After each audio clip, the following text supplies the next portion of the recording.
Natutuwa po yung aking OB-GYN kasi totally daw po nawala po yung aking PCOS dahil po yun kay Elixir Placenta at sobrang galing po ni Elixir Placenta. Diagnosed po ako ng Polycystic Ovarian Syndrome or yung tinatawag po nating PCOS. July 2022 po, nakilala po namin si Elixir Placenta. So nag-start po kami ng 1 capsule a day. Tig-isa po kami ng asawa ko and nakaubos po kami ng 2 bottles. And by October 2022, nag-start po akong makaramdam ng parang lagi po akong nahihilo.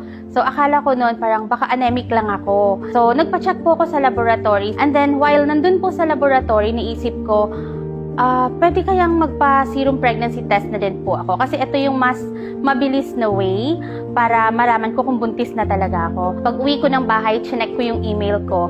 Hindi ko alam kung ma-excite ba ako, matatakot ba ako. Kasi at that age, nasa high-risk pregnancy na ako. So, ang nangyari po pag bukas ko, una ko nakita is, slightly anemic ako nung time na yon. So, medyo mababa po yung hemoglobin ko and hematocrit. So, after that, in-scroll ko pa. Sabi ko, next na yung PT test ko. Pag scroll kong gano'n, OMG, positive! Sabi ko, ano ba to? Sabi ko, kaya ko pa ba to, Lord? Sabi ko, kasi sa age ko, tapos sabi ko, although hiningi po talaga namin yung blessing na to, very thankful po ako na sobrang galing po ni Elixir Placenta.